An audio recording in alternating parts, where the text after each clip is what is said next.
Buenos días, hermanos, que el Señor les bendiga grandemente. Como decía el pastor Carlos, les invitamos para el próximo miércoles, vamos a estar orando, queremos orar juntos por Oscar, nuestro hijo mayor, que el plan ahorita es que esté un año para tomar el programa de Downline en la iglesia Harvest, y va a trabajar en la iglesia también durante este año, ¿verdad? Es como un convenio. Él ahorita está en su trabajo, pero el martes es su último día de trabajo y el viernes con la ayuda del Señor se va. Estamos contentos de que el Señor pueda cumplir su propósito en él, ¿verdad? Ese es nuestro deseo como padres, ver a nuestros hijos que puedan responderle al Señor. Entonces, es algo que realmente no esperábamos, pero el Señor así es bueno y queremos orar. Y el miércoles pasado decíamos que vamos a compartir unas pupusitas después del culto para darle gracias al Señor. Así que si usted viene, va a ser una alegría que juntos oremos por Él y que sienta pues nuestro apoyo, nuestro amor, ¿verdad? Y también es parte todo esto de la relación que vamos construyendo con estas iglesias que nos están apoyando, que oran por nosotros y que nosotros también debemos orar por ellos, ¿verdad? Así que esperamos pues que el Señor cumpla su propósito. Vamos a venir a la palabra, hermanos, esta mañana. Vamos a iniciar una serie nueva, pero es una serie, dijéramos que es como continuación de las últimas dos que hemos estado compartiendo. Hemos hablado de la madurez espiritual, ¿verdad? Hablamos de la madurez espiritual y también, hermanos, hemos hablado de la guerra espiritual. Y vamos a hablar ahora del llamado que cada uno de nosotros tenemos para ser vencedores. Y quiero que vayamos primero, nuestro texto principal esta mañana va a estar en Colosenses, pero vamos a hacer una pequeña introducción de toda esta serie y quiero invitarles al último capítulo de la Biblia, al final de su Biblia, el capítulo 21 del libro de Apocalipsis. Si me acompaña, por favor, al último capítulo, el capítulo 21 de Apocalipsis. Y quiero que vea un versículo aquí. Es el penúltimo, capítulo del Apocalipsis, el capítulo 21.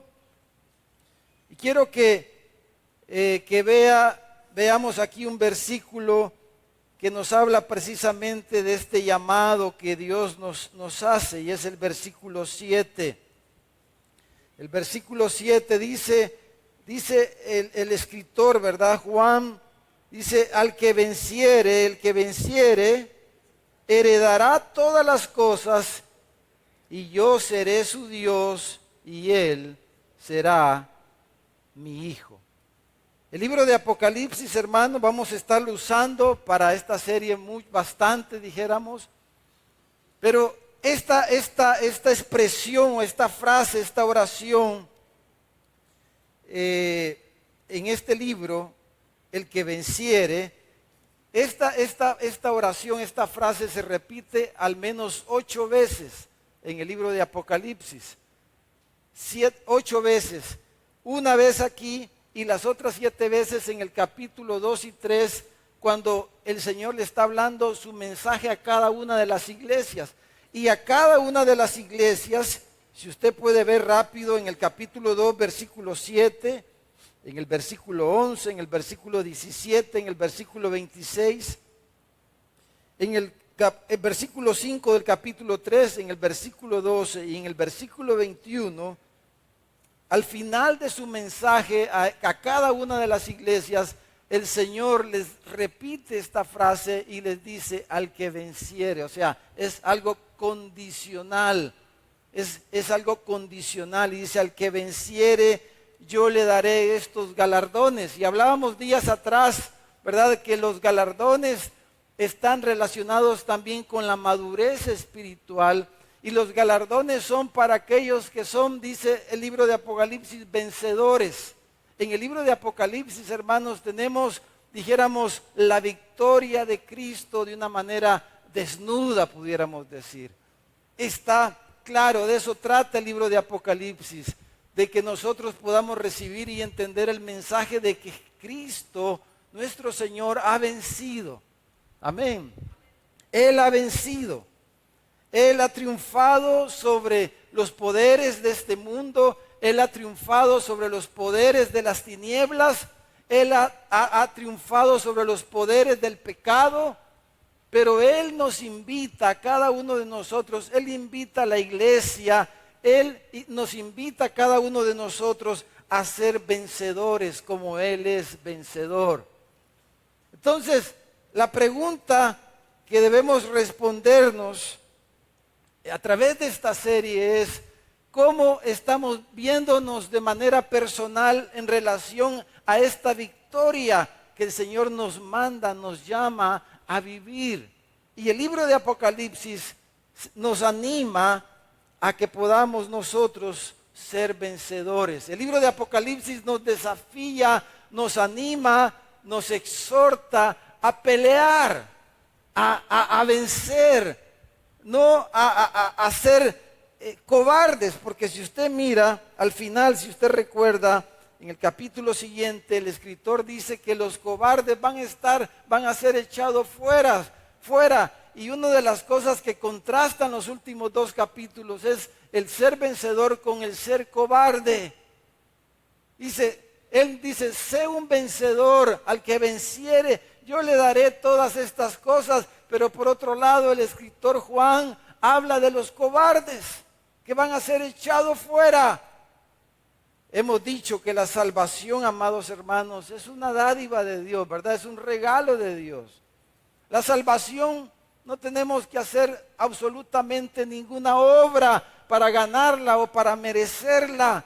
Y el gran ejemplo es el ladrón en la cruz. No hizo nada, no pudo hacer nada. Y decíamos días atrás que él no maduró espiritualmente, no creció espiritualmente, no tuvo ningún chance de esto. Pero no es el caso suyo ni mío, ¿verdad?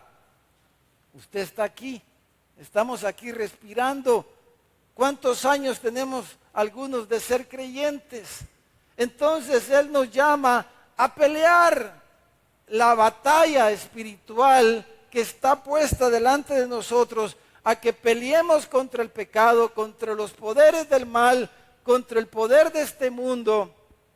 Y Él nos llama a correr la carrera que Él ha puesto por delante.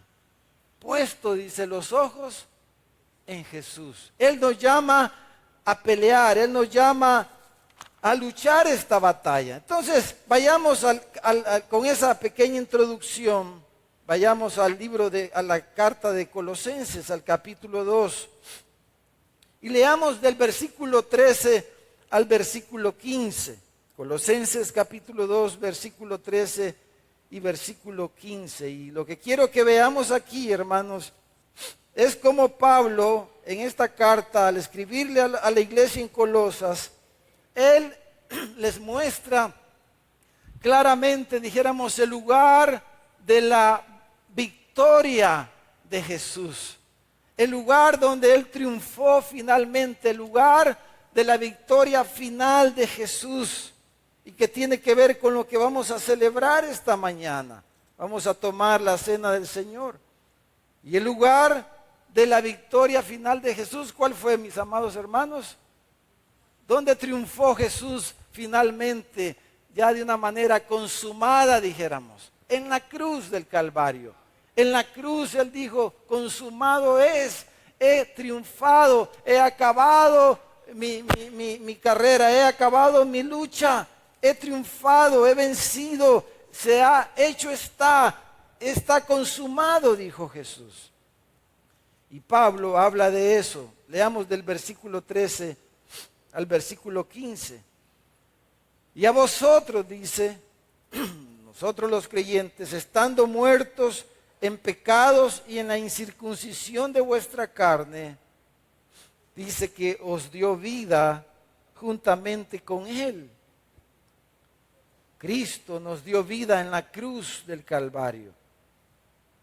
perdonándonos, dice, todos los pecados. En la cruz fue cuando Él nos perdonó, hermano, a nosotros, a su pueblo, a sus escogidos. Dice que hizo dos cosas, versículo 14, anuló, dice, el acta de los decretos que había contra nosotros, que nos era contraria, quitándola de en medio y clavándola en la cruz. La ley de Dios nos condenaba porque habíamos pecado, habíamos ofendido a Dios, pero en la cruz, al morir Jesús, dice Pablo, que Él anuló todas las acusaciones y todos los señalamientos que la ley perfecta de Dios nos podía hacer por causa de nuestra debilidad, de nuestro pecado. Cristo anuló eso en la cruz. Pero vamos a centrarnos en el versículo 15.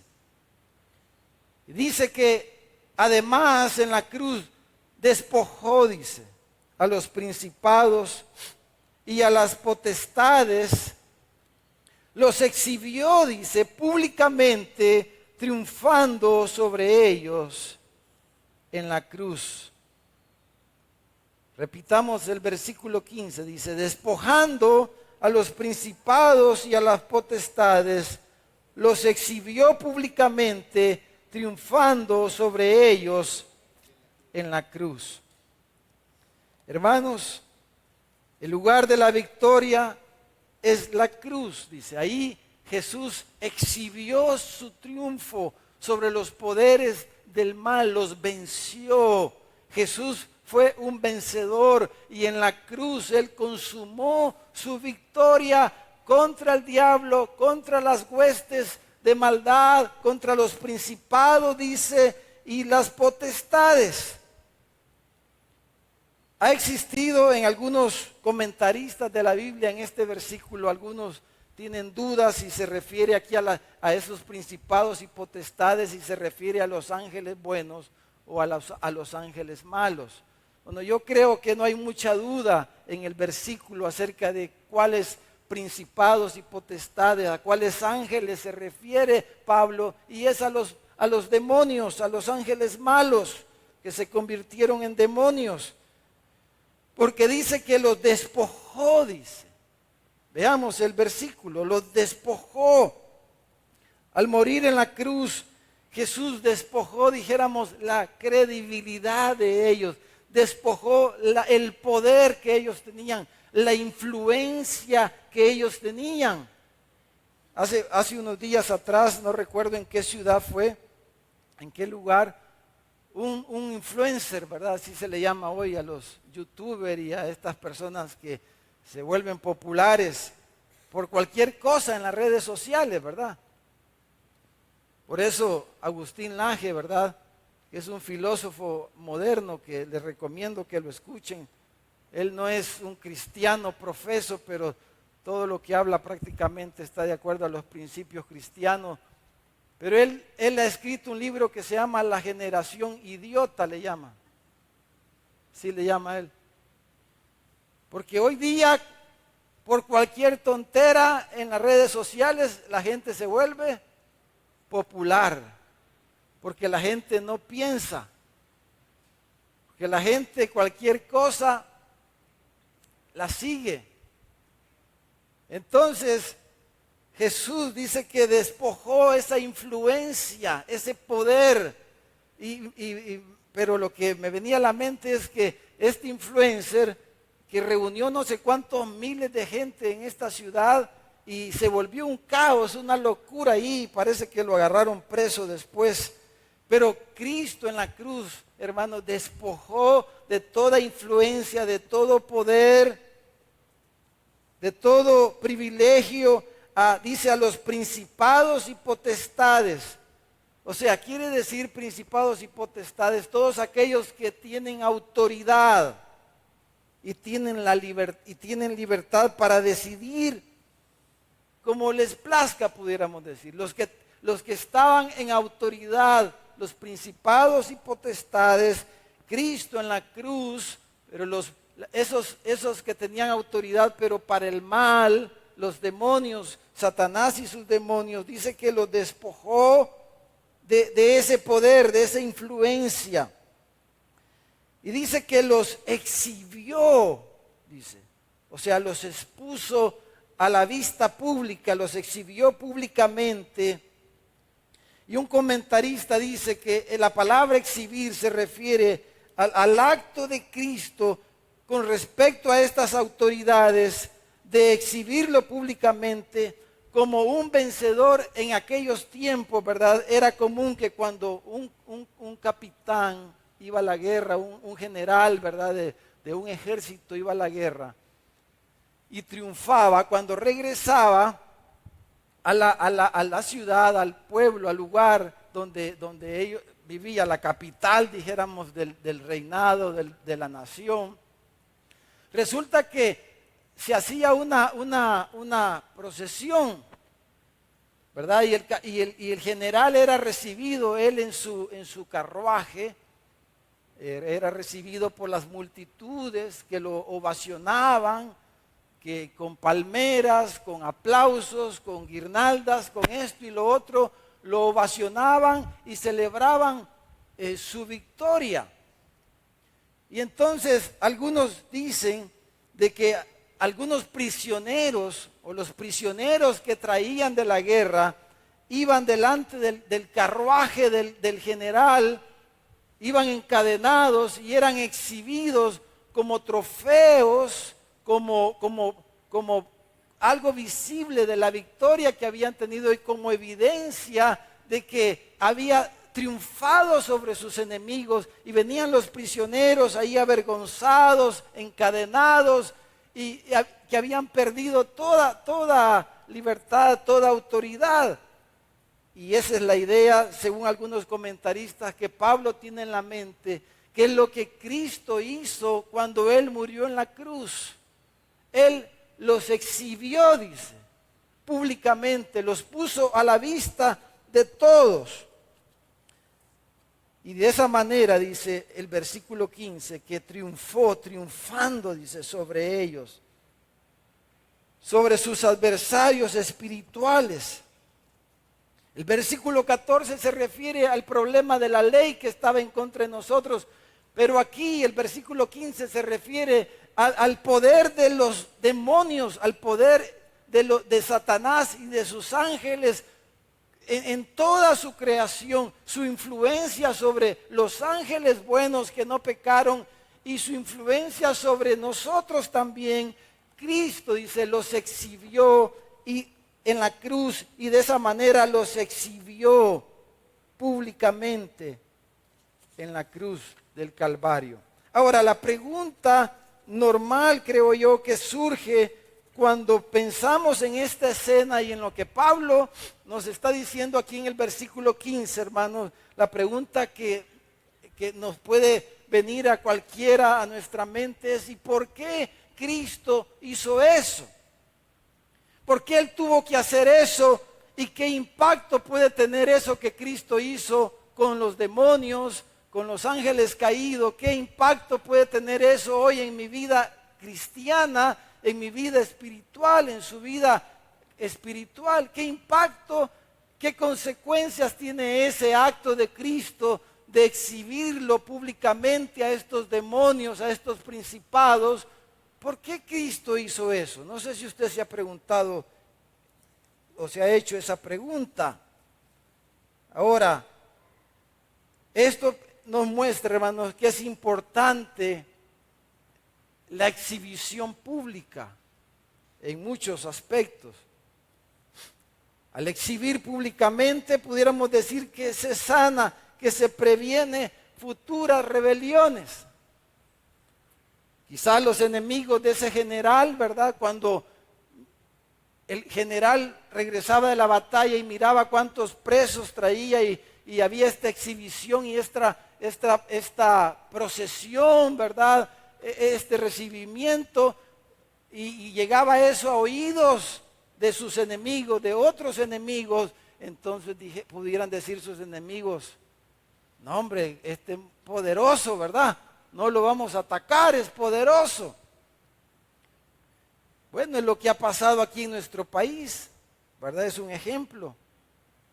Uno se pregunta, yo al principio, ¿y por qué la gente, y han habido noticias, hay quienes han escrito sobre este fenómeno que ha hecho el gobierno, ¿verdad? Con los pandilleros. Han hecho una exposición pública de humillación. Y algunos dicen, ay, pobrecitos, dice, ¿cómo les hacen eso? ¿Cómo los exhiben de esa manera? Pero la exhibición tiene una razón, ¿verdad? Preventiva y sanadora. Y es que los que estaban afuera digan, no hombre, así nos va a tocar a nosotros, ¿verdad? Por eso es importante la exhibición pública y es lo que el versículo dice.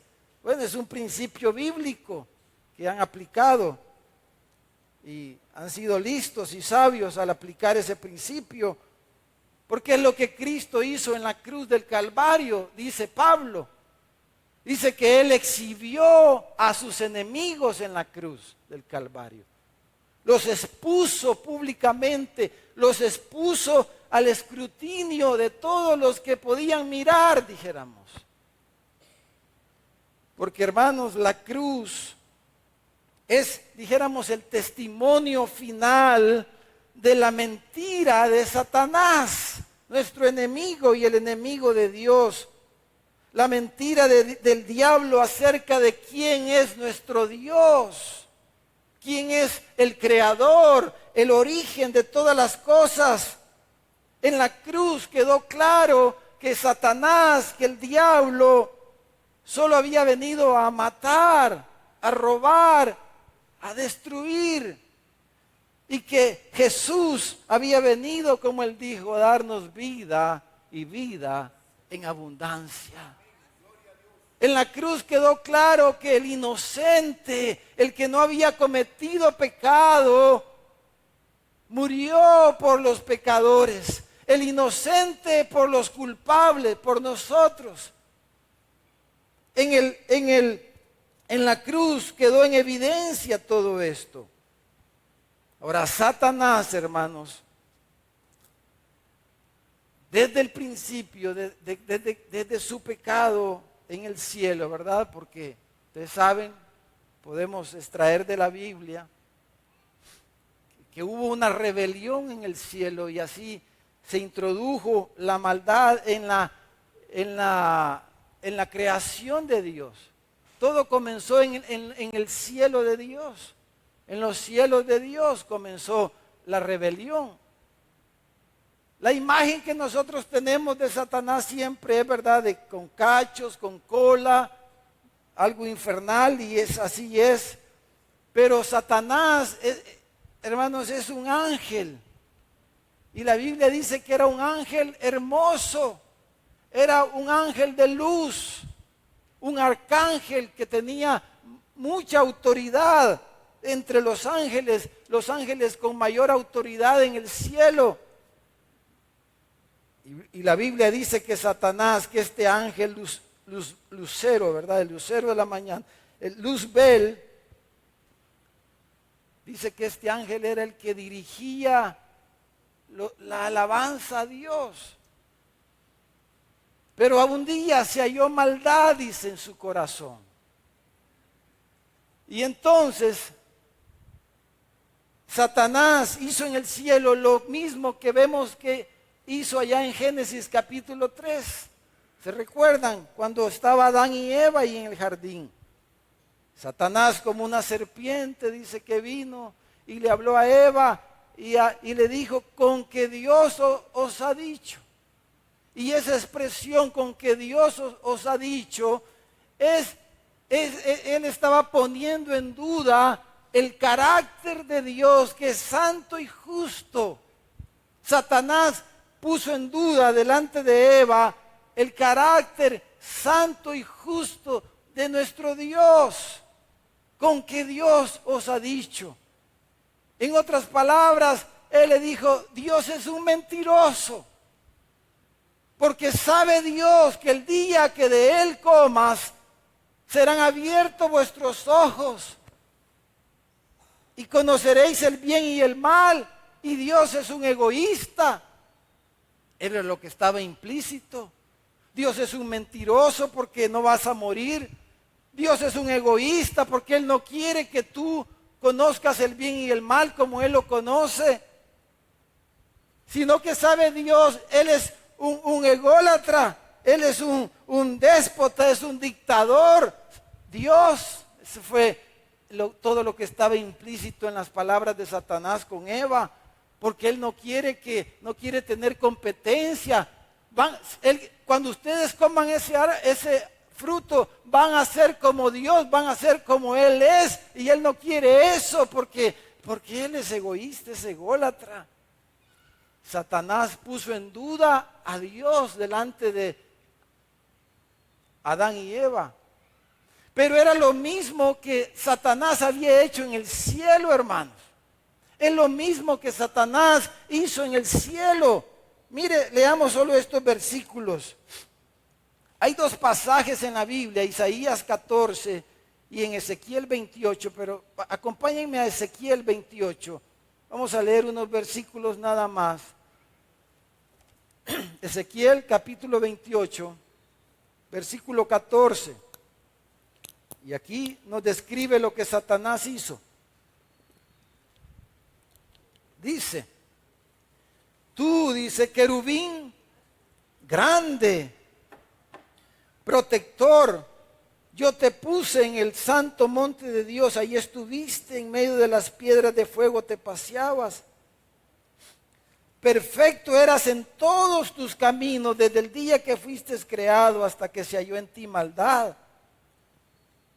A causa de la multitud de tus contrataciones fuiste lleno de iniquidad y pecaste. ¿Qué quiere decir contrataciones, hermano? Lo que la palabra significa contratar, ¿verdad? Contratan las empresas. Pero aquí la idea es que la palabra lo que quiere decir es que Satanás anduvo de ángel en ángel, hablando en contra de Dios. Anduvo por todo el cielo, ángel tras ángel, hablándole en contra de Dios y hablando mal de Dios. ¿Conoce esa conducta usted, hermano?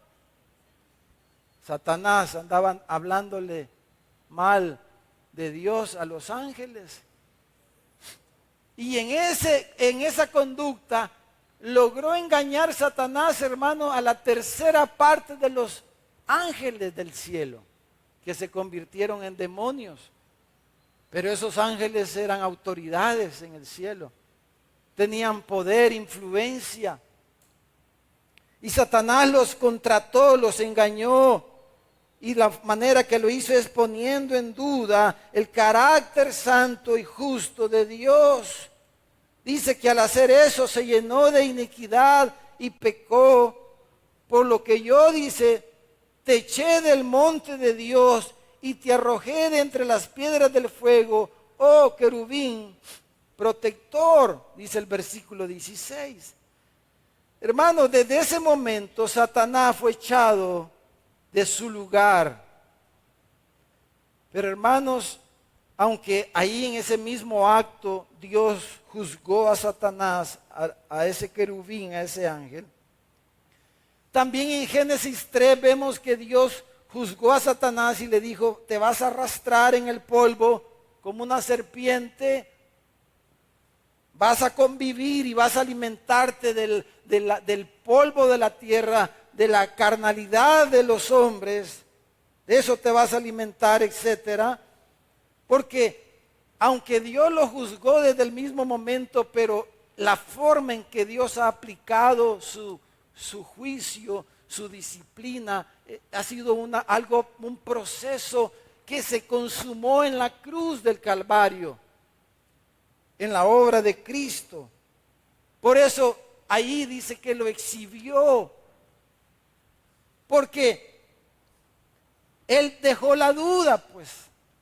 Satanás dejó la duda, como muchas veces lo hace en nosotros, en nuestro caminar, en nuestra vida cristiana, una vez tras otra vez, una y otra vez Satanás está trabajando de una u otra manera en meternos duda a usted y a mí.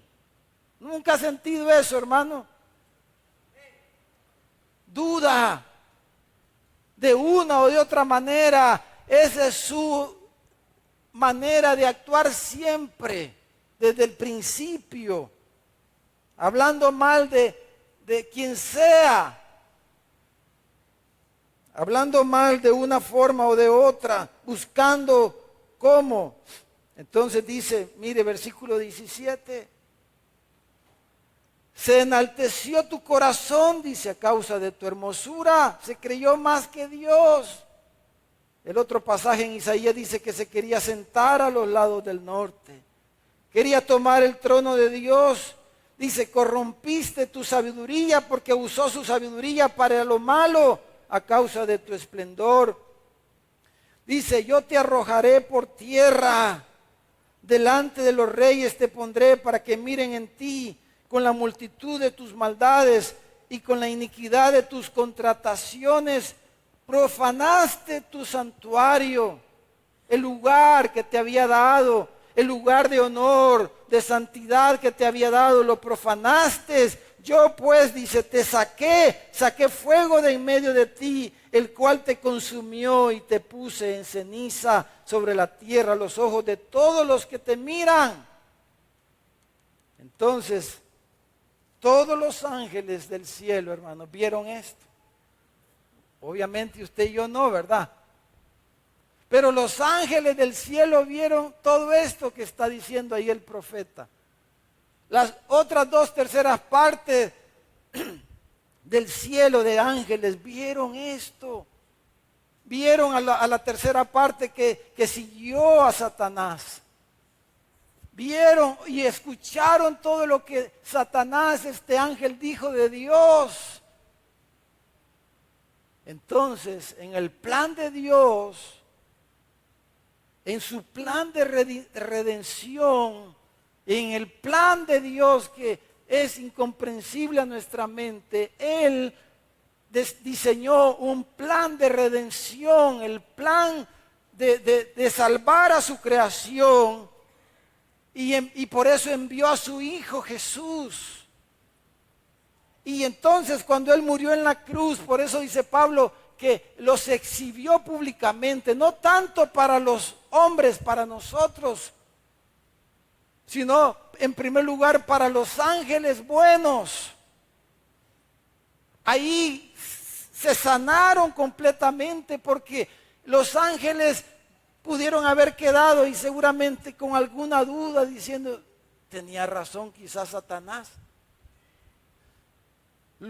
Luzbel tenía razón lo que dijo de Dios. Cada acción de Dios podían ellos estar pensando, es que tenía razón Satanás, es que Dios es un Dios malo. Lo que Él hace es antojadizo, que se cree Dios para hacer tal cosa. Y ellos podían, de seguro lucharon con eso, pero en la cruz del Calvario, Cristo los despojó a los demonios de toda influencia en sus cielos santos y puros y limpió definitivamente el cielo. Pero Él está trabajando ahora con nosotros, porque aquí no ha terminado en la tierra. Pero el Señor terminó en la cruz, los despojó. Ya no tienen influencia en los demás ángeles. Ellos saben que Satanás y sus huestes son unos mentirosos, son unos ladrones, son unos hipócritas. Ellos saben que ellos testificaron falsamente, que es lo que quiere decir contratación, testificar falsamente. Que ellos dieron un falso testimonio de Dios, que todo lo que ellos dijeron es mentira, es falso. Entonces, a través del plan de redención, hermanos, Dios está restaurando su honor, su dignidad, su reputación, que Satanás la atacó y la puso en duda. Pero a través del plan de redención, Dios está restaurando su dignidad, su honor. Y está mostrándole en primer lugar a sus ángeles que en verdad Él es un Dios santo y es un Dios justo. Ahora, para ir concluyendo, esa misma lucha, hermano, la va a enfrentar casi todos los cristianos.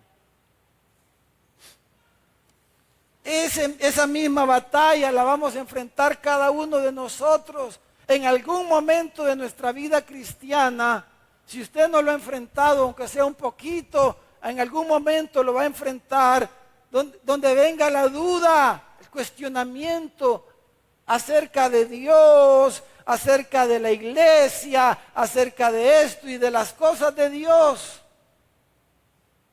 ¿O no lo ha experimentado, mi hermano? ¿Vale la pena seguir a Dios? Si Dios es aquí o es allá. ¿Vale la pena estar en la iglesia si la iglesia es esto y lo otro? Entonces, esa batalla.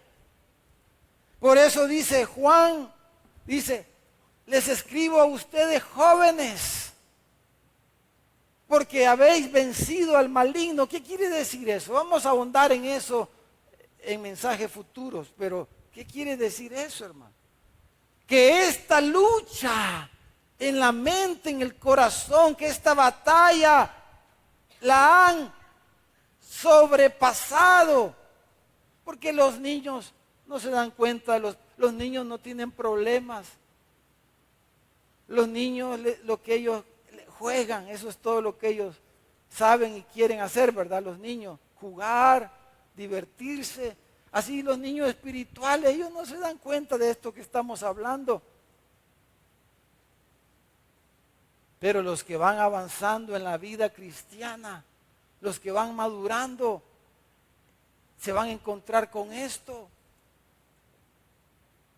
Se van a enfrentar a esto. Y el ataque es contra la autoridad de Dios, contra la autoridad delegada de Dios y contra todo lo que se llame Dios. Entonces, hermanos, la Santa Cena nos recuerda, al celebrar la cruz de Cristo, la Santa Cena nos recuerda que Él ha vencido, que Él venció a las huestes de maldad, que Él derrotó a Satanás.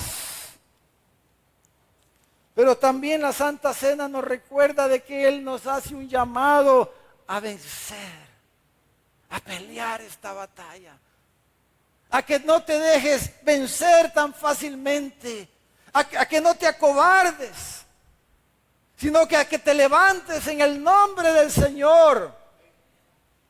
Él te quiere hacer a un lado, Él te quiere eliminar de esta carrera que un día quizás algunos de ustedes amaron y sirvieron a Cristo con todas sus fuerzas. Pero el diablo ha logrado desanimarte. El diablo ha logrado sentarte.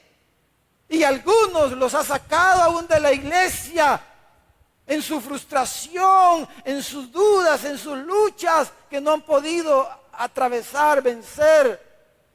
Pero el Señor esta mañana, al celebrar la Santa Cena, hermano, Él nos quiere recordar que Él ha vencido y que Él quiere que tú, que usted sea también un vencedor. Démosle un aplauso a Él.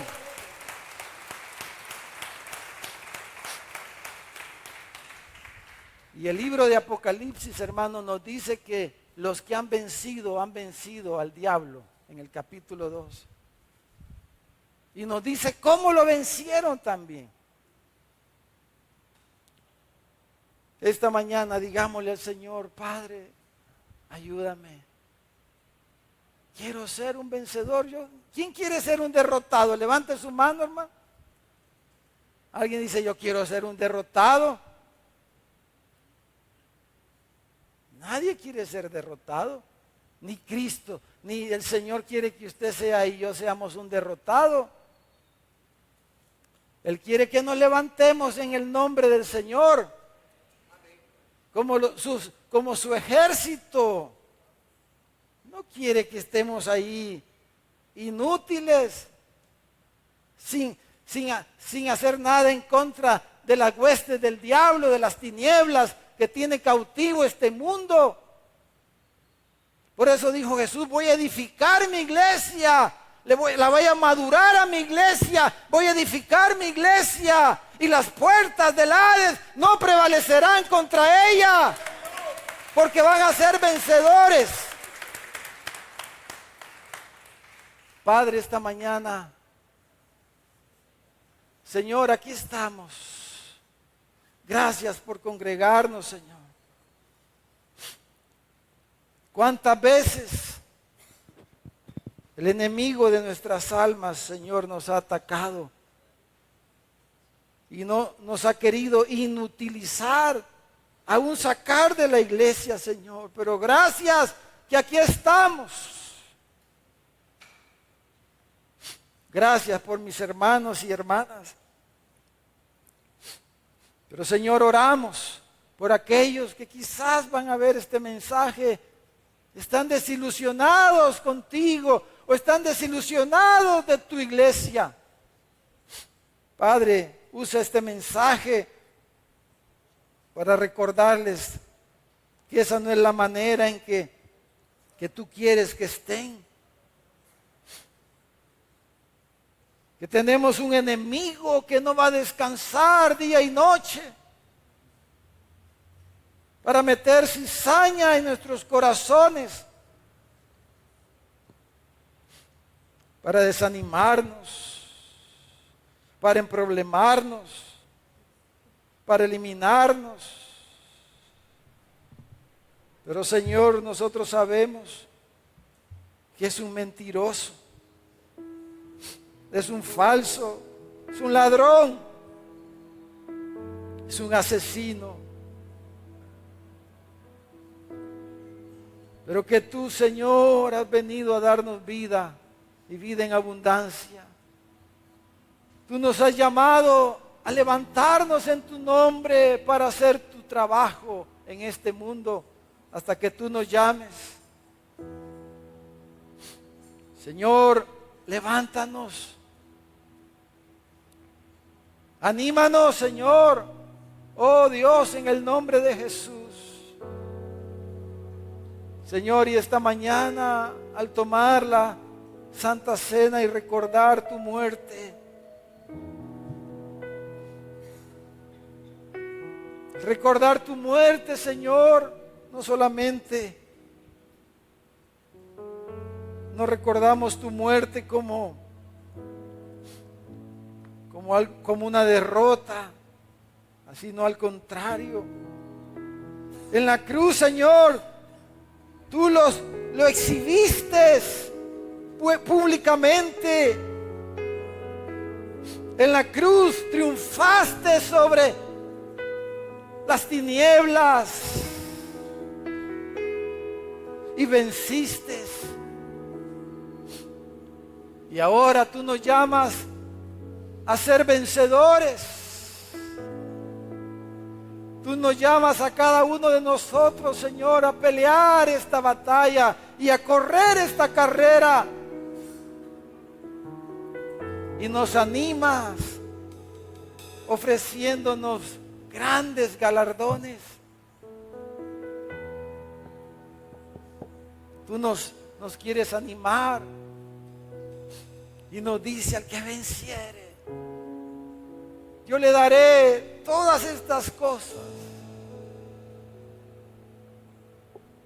Porque tú eres un Dios vencedor. Señor, y esta mañana con este pan y esta copa, con la que recordamos tu victoria en la cruz, Señor.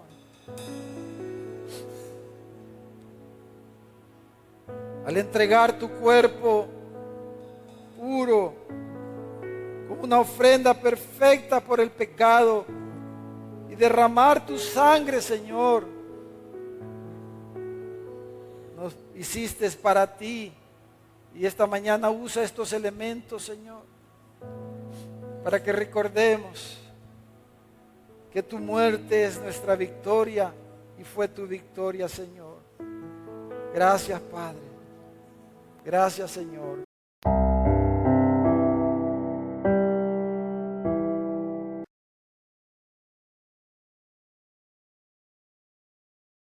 Gracias por estar conectado con nuestra iglesia. Espero que este sermón haya sido de bendición para tu vida. Si quieres ver otros sermones, puedes suscribirte a nuestro canal de YouTube o seguirnos en nuestras redes sociales. Recuerda que los sermones de nuestra iglesia estarán siendo transmitidos en vivo los días domingo a las 5 de la tarde y los días jueves a las 7 de la noche. Así que te esperamos. Si tú no has entregado tu vida a Jesucristo, si no has creído el Evangelio de nuestro Señor, te invito a que puedas orar, hablar con Dios y pedirle que venga a tu corazón.